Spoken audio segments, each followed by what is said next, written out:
Welcome to EduVenture Hindi, your study buddy for class 10 science and maths. Today we are starting a very important chapter, chemical reactions and equations. ये chapter आपको अपने chemistry के basics को अच्छे समझने में help करेगा. So get ready with your notebooks or follow along your screen and let's begin.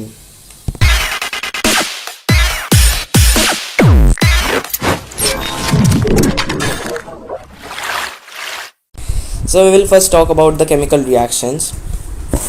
तो मैंने यहाँ पे आप सभी के लिए एक इजी सी डेफिनेशन लिखी है केमिकल रिएक्शन की. बुक में थोड़ी अगर आपको हार्ड लगती है तो आप यहाँ से देख सकते हो और यहाँ से याद भी कर सकते हो, एकदम सही है.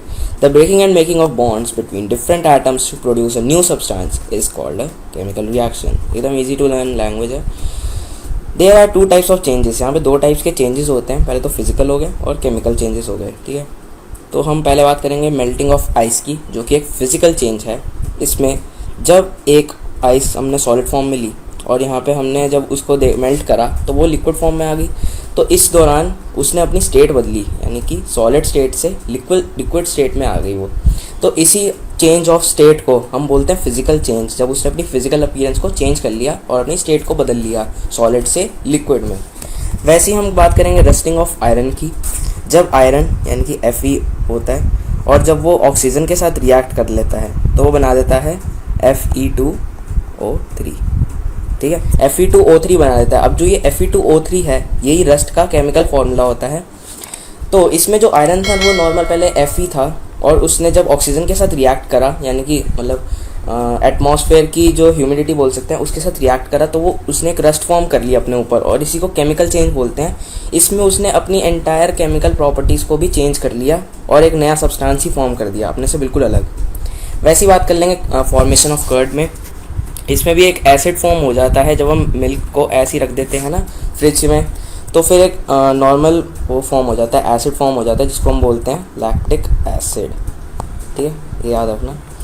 इसके बाद बात कर लेते हैं हम फिजिकल चेंज में और केमिकल चेंज के डिफरेंस में.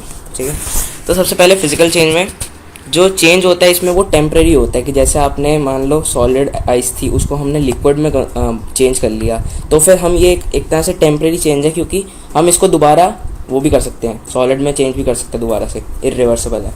वैसे ही केमिकल चेंज होता है वो परमानेंट होता है कि जैसे मान इसमें हमने देखा रस्टिंग ऑफ आयरन में, एक बार अगर उस पर रस्ट लग गया यानी जंग लग गया तो फिर वो कभी चेंज नहीं हो पाएगा दोबारा. इसके बाद जो फिजिकल चेंज होता है उसमें कोई नया सब्सटेंस नहीं फॉर्म होता, उसमें जो बस उसमें थोड़ी ना चेंजेस आ जाती हैं उसकी फिजिकल प्रॉपर्टीज़ में किसी भी उसमें सब्सटेंस की. वैसे केमिकल चेंज जो होता है उसके अंदर उसके एकदम नया सब्सटेंस जो होता है वो फॉर्म करता है जिसकी एकदम अलग ही फिजिकल प्रॉपर्टीज़ होती हैं, केमिकल प्रॉपर्टीज़ होती हैं. इसमें जो चेंज होता है वो रिवर्स भी कर सकते हैं सिंपल फिजिकल मेथड से, यानी कि आइस को हम दोबारा लिक्विड से सॉलिड में दोबारा चेंज कर सकते हैं फिजिकल मेथड. यानी कि इसमें फिजिकल मेथड कौन सा हुआ? फ्रीजिंग, सही जवाब. और इसमें जो चेंज होता है वो रिवर्स नहीं कर सकते फिजिकल मेथड से, पर केमिकल मेथड से हम कर सकते हैं. और इसमें जो एनर्जी होती है वो रीअब्जॉर्ब, रिलीज्ड और एब्जॉर्ब भी हो सकती है ड्यूरिंग केमिकल चेंज. इसमें कभी हो भी सकती है और नहीं भी हो सकती, इसलिए मैटर नहीं करता. इसमें आप एक और पॉइंट्स भी ऐड कर सकते हो एग्जाम्पल वाला, जो मैंने आपको ये एग्जाम्पल्स बताए हैं, या आप इसमें नीचे यहाँ पे भी ये भी ऐड कर सकते हो अगर ज़्यादा नंबर का आता है. 5 नंबर का आता है, 4 पॉइंट्स तो गिवन ही है इसमें. और यहाँ से हमें एक और डेफिनेशन भी पता चल जाती है, any change that involves chemical change is a chemical reaction. अब हम बात करेंगे केमिकल इक्वेशंस के बारे में. आपने अपनी पिछली क्लासेस में पढ़ा भी होगा जब आप ऐसे लिखते थे Mg+O2 गिव्स MgO. तो इसमें आप क्या करते थे, आप इसमें एक्सप्रेस करते थे ना, रिप्रेजेंट करते थे अपने केमिकल रिएक्शंस को जो कि अकर कर रहे हैं उनको आप एक इक्वेशन के फॉर्म में रिप्रेजेंट करते थे. तो केमिकल इक्वेशन का भी वही होता है, the representation of chemical reactions in form of formula और of reactants and products separated by a arrow mark is called a chemical equation. अभी केमिकल इक्वेशन जो होती है ये भी दो टाइप्स की होती है. सबसे पहले होती है वर्ड इक्वेशन, जिसमें आप मैग्नीशियम अलग लिखते हो ऐसे पूरा और प्लस ऑक्सीजन लिखते हो, फिर एरो डालते हो, फिर उसके बाद मैग्नीशियम ऑक्साइड को लिखते हो और नीचे वही बताते हो कि ये प्रोडक्ट है और ये दो रिएक्टेंट्स हैं और ये लेफ्ट हैंड साइड, ये राइट हैंड साइड है. ठीक है, एक होती है केमिकल इक्वेशन जो कि आपने अपनी क्लासेस में देखा होगा, जैसे कि Mg+O2 गिव्स MgO. ठीक है, ये आपकी होती है नॉर्मल केमिकल इक्वेशंस. इसमें आपकी जैसे ये दो हैं, इन दोनों को हम बोलते हैं रिएक्टेंट्स, क्योंकि दो रिएक्ट हो रहे हैं और ये एक चीज़ बन रही है और इसको हम बोलते हैं प्रोडक्ट. और ये वाली चीज़ आपकी राइट हैंड साइड हो गई, ये वाली चीज़ आपकी लेफ्ट हैंड साइड होगी. ठीक है। इसके बाद हम बात करते हैं बैलेंस्ड इक्वेशन के बारे में। इसमें जब आपने लिखा Mg plus O2 is equal to MgO, इसमें आपने देखा होगा Mg एक है, ठीक है, और यहाँ पे Mg एक है, मतलब ये बैलेंस है। यहाँ पे O2 है लेकिन यहाँ पे सिर्फ एक O है, इसका मतलब ये वाली जो इक्वेशन है बैलेंस नहीं है। इसकी डेफिनेशन भी होती है the same number of atoms of each elements of LHS that is reactants and RHS that is product of the equation, की जब LHS यानी कि ये वाली साइड और RHS यानी कि ये वाली साइड प्रोडक्ट और ये है रिएक्टेंट्स, ठीक है, जब ये दोनों के जो नंबर ऑफ एटम्स होते हैं ईच एलिमेंट के, जब ये चीज़ इक्वल हो जाएंगे तो वो एक बैलेंस्ड इक्वेशन कहलाएगा, ठीक है। तो यहाँ पे अलग अलग हैं, अभी हम उसको बैलेंस करके देखेंगे। सबसे पहले Mg एक, ठीक है, यहाँ पे भी Mg एक, यहाँ पे O2, यहाँ पे O एक। तो हमें यहाँ पे इस वाली जगह पे हमें O2 चाहिए होंगे, तो हम क्या करेंगे, यहाँ पे एक 2 लगा देंगे, इसके आगे Mg के आगे एक 2 लगा देंगे। तो अब जो Mg था हमारा वो भी यहाँ इस साइड हो गया 2, और यहाँ पे हमारा O जो था ये भी हो गया 2। बट अब यहाँ पे Mg एक है और यहाँ पे O जो है वो 2 हैं, तो अब हमें इनको भी तो बैलेंस करना पड़ेगा। जो हमारे O है, O तो हमारा ऑलरेडी बैलेंस हो चुका है, ठीक है, लेकिन हमारा जो Mg है वो अभी तक बैलेंस नहीं हुआ है। तो हमें इसको बैलेंस करने के लिए यहाँ पे भी अगर हमें 2 लगा देंगे तो हो गया ना बैलेंस। अब ये वाली चीज़ भी हमारी 2 हो गई, तो अब यहाँ पे Mg भी 2 है और इधर भी Mg भी 2 है और O2 भी है, ठीक है। जैसे देखो ये यही वाला एग्जांपल है सेम, इसमें हमने सबसे पहले Mg का ये एक था और यहाँ पे Mg, यहाँ पे O जो था वो 2 थे, ठीक है, यहाँ पे Mg एक था, यहाँ पे भी एक ही था। तो हमने जब RHS में इसको मल्टीप्लाई करा तो यहाँ पे 2 Mg हो गया और O भी 2 हो गया, तो इसकी वजह से यहाँ पे भी हम एक 2 लगाएंगे तो ये इक्वेशन बैलेंस हो जाएगी, ठीक है। ये मैंने आपको एग्जांपल्स दी है। ये वाली PDF की आपको लिंक हमारे टेलीग्राम चैनल पे मिल जाएगी, मैंने उसकी आपको लिंक डिस्क्रिप्शन में दे दूँगा, वहाँ से आप इसको एक्सेस कर सकेंगे PDF को। तो यहाँ पे हम ये एग्जांपल्स को भी स्किप करेंगे, ये वाले एग्जांपल्स आप लर्न कर सकते हैं उस PDF में से ही। अब आपको मैं थोड़ी इन्फॉर्मेटिव इक्वेशंस के बारे में बताऊँगा। तो इसके अंदर ना, जैसे आप कोई भी रिएक्शन लिखते हैं तो उसके अंदर हम देखते हैं कि कोई भी रिएक्शन के आगे ना हम लिखते हैं कि सॉलिड है या फिर वो गैसियस है। जैसे Mg लिखा हमने, ठीक है, Mg के आगे हम ब्रैकेट में ऐसे लिखते हैं ना सॉलिड स्टेट में वो। तो ये वाली चीज़ हमें पता कैसे चलती है कि वो S लिखने का मतलब सॉलिड है, वो मैं इस टेबल से आपको समझाता हूँ कि अगर आपको बताना है सॉलिड है तो आप ब्रैकेट के अंदर S लगा दोगे, ठीक है, लिक्विड है तो L लगा दोगे, और जो अगर गैसियस है तो 2 तरह के लगा सकते हैं कि हम जैसे O2 है, O2 के आगे हम ऐसे G भी लगा सकते हैं और O2 के आगे हम ऐसे एरो भी लगा सकते हैं, इससे भी वही हमें पता चलेगा कि वो गैसियस स्टेट में ही है, ठीक है। वाटर सॉल्युबल सॉल्यूशन, इसको एक्वस भी बोल सकते हैं, AQ का वही मतलब होता है एक्वस, ठीक है। इसके आगे हम लगा दे तो HCl लगा सकते हैं, HCl एक्वस में आ जाता है, ठीक है। और प्रेसिपिटेट के लिए हम डाउन एरो लगा सकते हैं, जैसे अप एरो जो होता है वो गैसेस के लिए होता है, ठीक है। उसके बाद हम बात कर लेते हैं, ठीक है, तो मैंने अभी प्रेसिपिटेट के लिए हम डाउन एरो को यूज़ करते हैं, ठीक है, और उसके लिए हम अप एरो को यूज़ कर लेते हैं अगर आपको गैसेस बताना पड़ता है।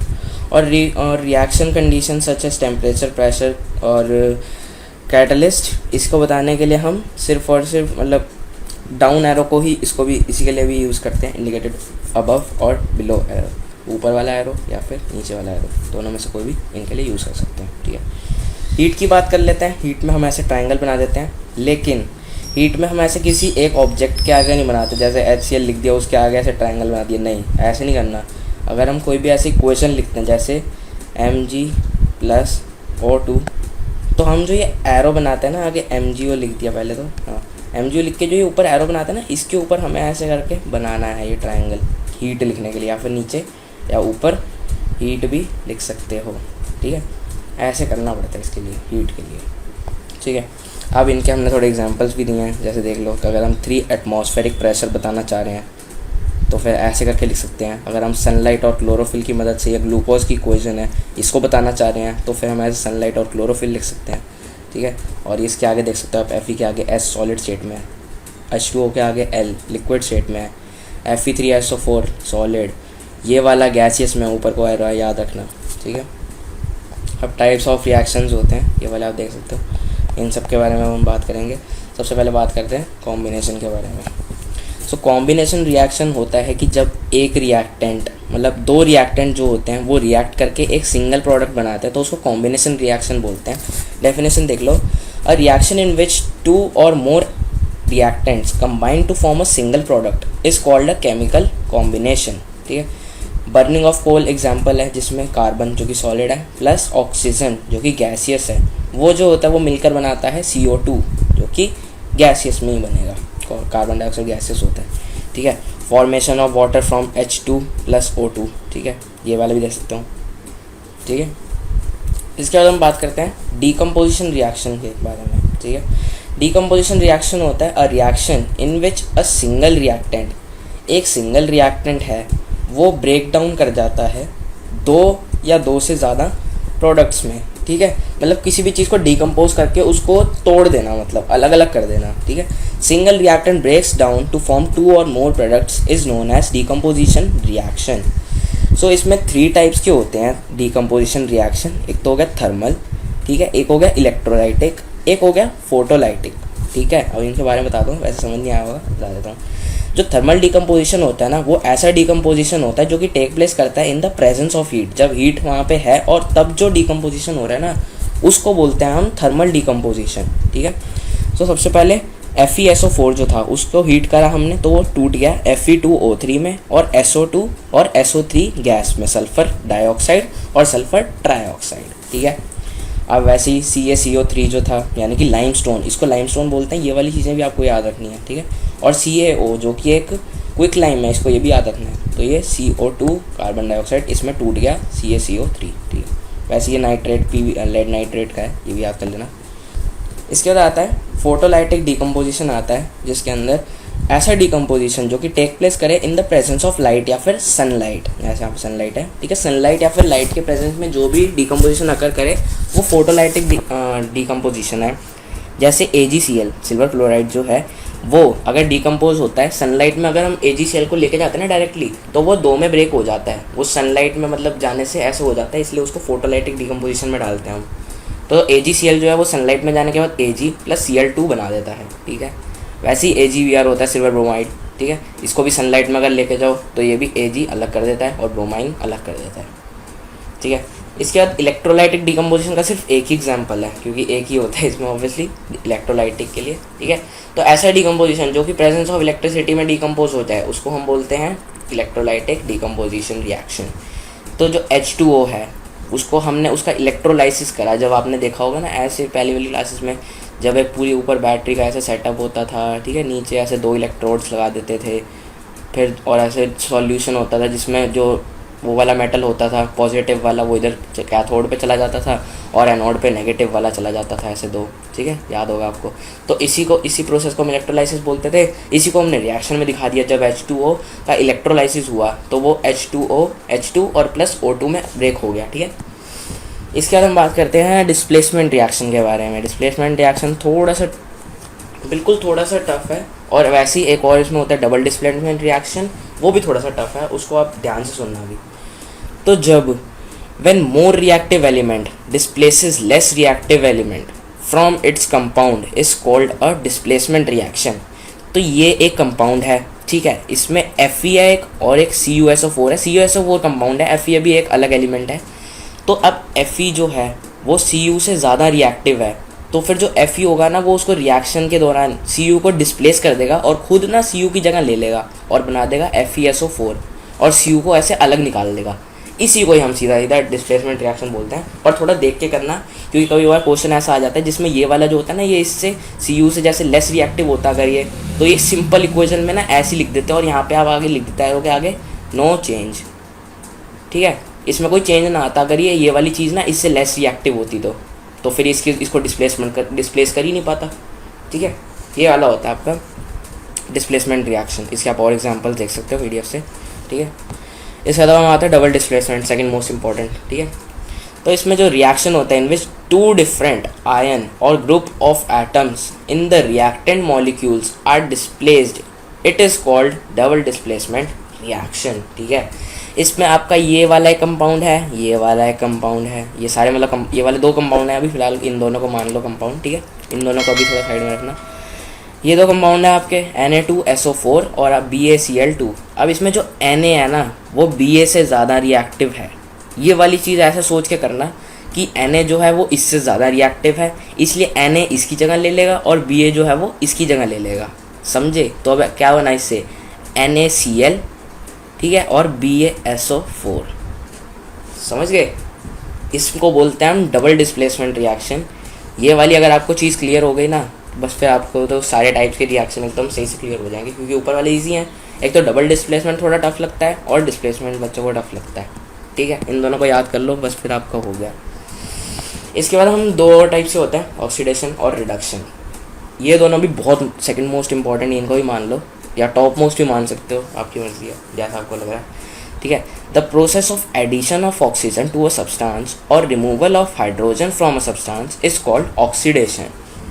दो इसमें होते हैं, दो कंडीशंस होती हैं कि या तो इसमें किसी रिएक्शन में ऑक्सीजन जो है वो ऐड हो जाए, या तो कहीं से हाइड्रोजन जो है ना वो रिमूव हो जाए, ठीक है। तो फिर उसको हम ऑक्सीडेशन रिएक्शन ही बोलेंगे।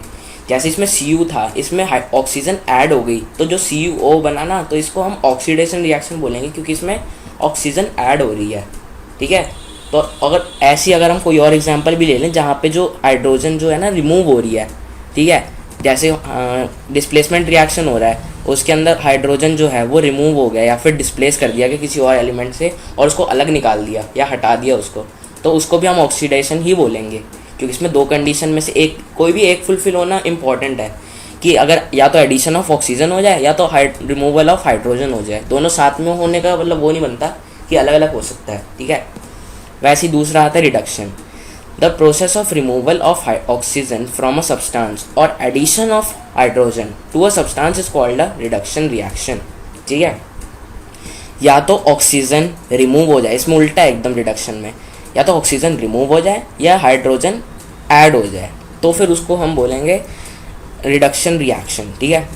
तो इसमें CuO था, जैसे इसमें हाइड्रोजन को ऐड कर दिया तो Cu अलग रह गया और H2O इसके साथ रिएक्ट कर गया, यानी कि ये एक डिस्प्लेसमेंट रिएक्शन है ये, ठीक है।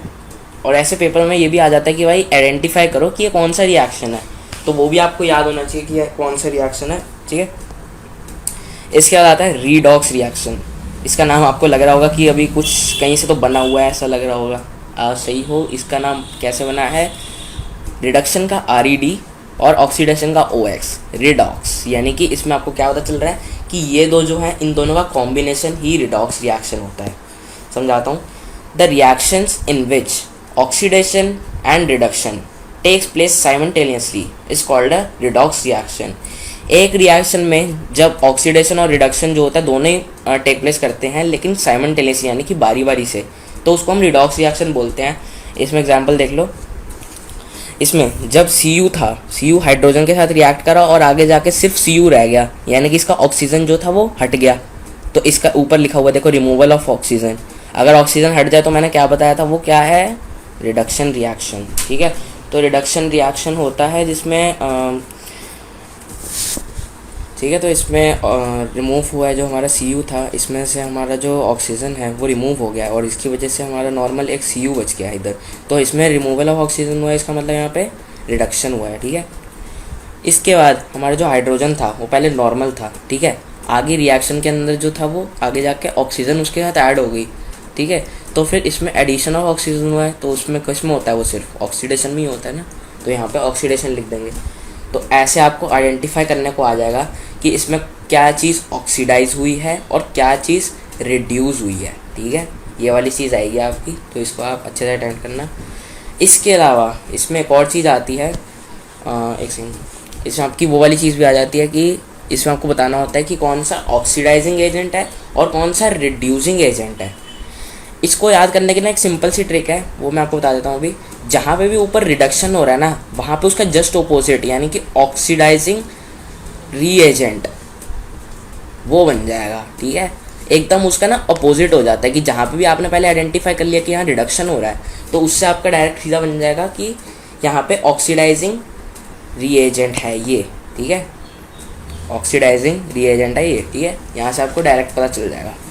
इसके बाद आपका यहाँ पे जो था एडिशन ऑफ ऑक्सीजन हुआ है, यानी कि ऑक्सीडेशन हुआ है, तो आप इसको क्या लिखोगे ये रिड्यूसिंग एजेंट है और ये ऑक्सीडाइजिंग एजेंट है, मैंने रिएजेंट बोल दिया था, ऑक्सीडाइजिंग एजेंट है ये, ठीक है। ऐसे आप इसको शॉर्ट में याद कर सकते हो, ये आपको कोई टीचर नहीं बताएगा, मैंने आपको ऐसे शॉर्ट में याद करने के लिए बताया कि बच्चों को दिक्कत हो जाती है ना ऐसे याद करने में, तो इसकी वजह से मैंने आपको ऐसे बताया, आप ऐसे करके याद कर सकते हो ना, ठीक है। इसके बाद आता है प्रेसिपिटेशन रिएक्शन, ऐसा रिएक्शन जिसके अंदर एक इनसॉल्यूबल प्रेसिपिटेट बच जाए, जो कि जैसे आप पानी, जैसे आपने ले लिया पानी ले लिया आपने एक ग्लास में, ठीक है, तो उसमें अगर आप उसमें सैंड और उसमें ऐसे कोई स्टोन डाल देते हो तो वो एक ऐसे नीचे बैठ जाता है ना, या फिर आप कोई भी ऐसी चीज़ डाल दो जो नीचे बैठ जाए और एक इनसॉल्यूबल सब्सटेंस बन जाए, तो उसको हम प्रेसिपिटेट कहते हैं, ठीक है। जैसे डेफिनेशन देख लो, chemical reaction which involves a formation of water insoluble precipitation is called precipitation reaction, ठीक है। एग्जाम्पल देख लो, NaSO4 था, उसमें BaCl2 आ गया, अब इसमें जो BaSO4 बना है ना, ये एक इनसॉल्यूबल प्रेसिपिटेट है, और NaCl जो है वो तो सोडियम क्लोराइड है, नमक मान लो इसको, तो ये तो ना एक तरह से उसमें मिक्स हो गया आराम से, लेकिन ये इनसॉल्यूबल था तो ये एकदम अलग ही बैठ गया नीचे, ठीक है, इनसॉल्यूबल था ये। इसके बाद आता है एक्सोथर्मिक रिएक्शंस आ जाते हैं इसके बाद, ऐसी रिएक्शन जिसमें एवोल्यूशन ऑफ हीट, यानी कि हीट आ जाए जिसमें, जैसे आपने बर्निंग ऑफ नेचुरल गैस है, इसमें CH4+O2 है, ठीक है, CO2+H2O+ एनर्जी, जहाँ पे भी ऐसे प्लस एनर्जी आ जाए ना, तो वहाँ पे वो एक एवोल्यूशन ऑफ हीट, यानी कि यहाँ पे हीट जो है ना वो जनरेट हुई है, तो इसीलिए एक एक्सोथर्मिक है, जहाँ पे भी हीट जनरेट हो वो एक्सोथर्मिक रिएक्शन है। वैसे ही decomposition of vegetables into compost is also an example of exothermic reaction, यहाँ पे भी हीट जनरेट होती है, हीट एनर्जी निकलती है, ठीक है। इसके बाद रेस्पिरेशन जो है वो भी एक वही है, एक्सोथर्मिक प्रोसेस है, इसमें भी जो फूड जब ब्रोक डाउन हो जाता है अंदर सिंपलर सब्सटेंसेस में, कार्बोहाइड्रेट और फैट में, तब भी वो एक तरह की एनर्जी रिलीज़ करता है, हीट एनर्जी, ठीक है। तो फिर ये ग्लूकोज का आपको प्रोसेस भी मैंने बता दिया कि जब ग्लूकोज जो होता है वो ऑक्सीजन के साथ कंबाइन होता है हमारे सेल में, तो फिर वो एक एनर्जी प्रोवाइड करता है, और यही एनर्जी जो होती है वो रेस्पिरेशन रिएक्शन यानी कि ग्लूकोज रिएक्शन भी, या फिर इसको अगर हम प्लांट के बेसिस में देखेंगे तो हम इसको वो बोलते हैं फोटोसिंथेसिस वाला रिएक्शन, ठीक है। और हम इसको अगर हम इसमें देखेंगे रेस्पिरेशन के इसमें, तो इसको बोलते हैं हम रेस्पिरेशन रिएक्शन, ठीक है। जो हमारे बॉडी के अंदर जब भी हम कुछ खाते हैं तो ग्लूकोज जो होता है जब वो ऑक्सीजन के साथ रिएक्ट करता है तो वो बना देता है, एक तो CO2 बना देता है, ठीक है, और H2O बना देता है और हीट रिलीज़ कर देता है, तो ये भी एक एक्सोथर्मिक रिएक्शन हुआ, ठीक है। इसके बाद हमारे आते हैं एंडोथर्मिक रिएक्शंस, ये एकदम एक्सोथर्मिक का एकदम उल्टा है, उल्टा इन द सेंस कि इसमें हीट, पिछले वाले में एक्सोथर्मिक में हीट जो थी वो रिलीज़ हो रही थी यहाँ पे, ठीक है, लेकिन यहाँ पे जो है ना इस वाले एक्सोथर्मिक में, इसमें हमारी जो हीट है ना वो एब्जॉर्ब, अपने अंदर ही वो एब्जॉर्ब कर रहा है वो हीट को, एक में रिलीज़ एक में एब्जॉर्ब, ठीक है। इसने अपने अंदर एब्जॉर्ब कर ली, रिलीज़ में उसने अपने अंदर से एनर्जी जो थी वो रिलीज़ कर दी थी, हीट एनर्जी, उसको हमने एक्सोथर्मिक बोला था, इसको एंडोथर्मिक बोला है, ये अंदर ही अपने एब्जॉर्ब कर लेता है हीट को। तो reaction which occurs by absorption of heat are called endothermic reactions. Examples भी देख लो, FeSO4 को जब हमने हीट करा तो उसने बनाया Fe2O3 और SO2+SO3, ठीक है। इसके बाद हम बात कर लेते हैं रैंसिडिटी के बारे में।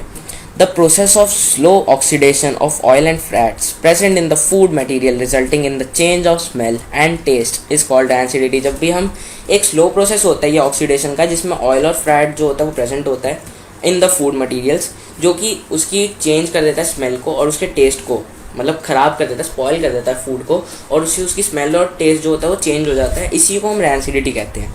अब इसको प्रिवेंट करने के भी बड़े तरीके होते हैं।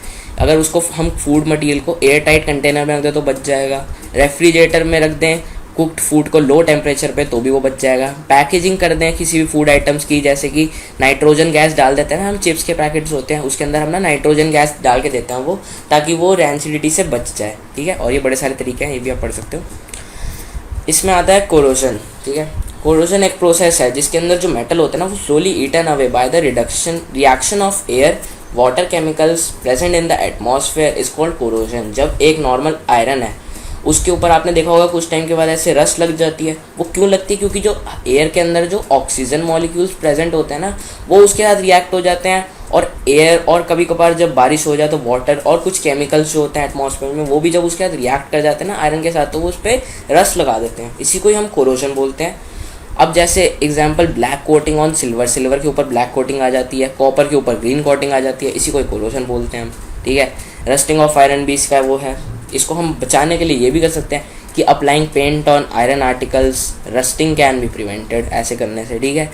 पेंट जो होता है वो अलाउ नहीं करता ऑक्सीजन को और मॉइस्चर को अपने अंदर आने में, इसलिए वो कांटेक्ट नहीं कर पाते सरफेस ऑफ आयरन से, इसलिए वो फिर बच जाते हैं, ठीक है।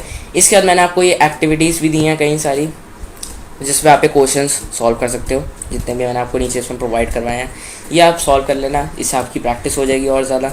और आपको ये वीडियो कैसा लगा हो उसको भी बता देना, और इस वीडियो पे लाइक शेयर और सब्सक्राइब भी कर देना। Thank you for watching this video, bye bye. और SO2 प्लस SO3 चाहिए। इसके बाद हम बात कर लेते हैं रैंसिडिटी के बारे में। The process of slow oxidation of oil and fats present in the food material resulting in the change of smell and taste is called rancidity। जब भी हम एक स्लो प्रोसेस होता है ये ऑक्सीडेशन का, जिसमें ऑयल और फैट जो होता है वो प्रेजेंट होता है इन द फूड मटेरियल्स, जो कि उसकी चेंज कर देता है स्मेल को और उसके टेस्ट को, मतलब ख़राब कर देता है, स्पॉइल कर देता है फूड को, और उससे उसकी स्मेल और टेस्ट जो होता है वो चेंज हो जाता है। इसी को हम रैंसिडिटी कहते हैं। अब इसको प्रिवेंट करने के भी बड़े तरीके होते हैं। अगर उसको हम फूड मटेरियल को एयर टाइट कंटेनर में रख दें तो बच जाएगा, रेफ्रिजरेटर में रख दें कुक्ड फूड को लो टेम्परेचर पे तो भी वो बच जाएगा, पैकेजिंग कर दें किसी भी फूड आइटम्स की, जैसे कि नाइट्रोजन गैस डाल देते हैं ना हम, चिप्स के पैकेट्स होते हैं उसके अंदर हम ना नाइट्रोजन गैस डाल के देते हैं वो, ताकि वो रैंसिडिटी से बच जाए, ठीक है। और ये बड़े सारे तरीके हैं, ये भी आप पढ़ सकते हो। इसमें आता है कोरोजन, ठीक है। कोरोजन एक प्रोसेस है जिसके अंदर जो मेटल होता है ना वो slowly eaten away by the reaction of air water chemicals present in the atmosphere is called corrosion. जब एक नॉर्मल आयरन है उसके ऊपर आपने देखा होगा कुछ टाइम के बाद ऐसे रस्ट लग जाती है, वो क्यों लगती है? क्योंकि जो एयर के अंदर जो ऑक्सीजन मॉलिक्यूल्स प्रेजेंट होते हैं ना वो उसके साथ रिएक्ट हो जाते हैं, और एयर और कभी कभार जब बारिश हो जाए तो वाटर और कुछ केमिकल्स जो होते हैं एटमॉस्फेयर में वो भी जब उसके साथ रिएक्ट कर जाते हैं ना आयरन के साथ, तो वो उस पर रस्ट लगा देते हैं। इसी को ही हम कोरोजन बोलते हैं। अब जैसे example black coating on silver, silver के ऊपर ब्लैक कोटिंग आ जाती है, कॉपर के ऊपर ग्रीन कोटिंग आ जाती है, इसी को कोरोजन बोलते हैं हम, ठीक है। रस्टिंग ऑफ आयरन भी इसका वो है। इसको हम बचाने के लिए ये भी कर सकते हैं कि applying paint on iron articles rusting can be prevented, ऐसे करने से, ठीक है।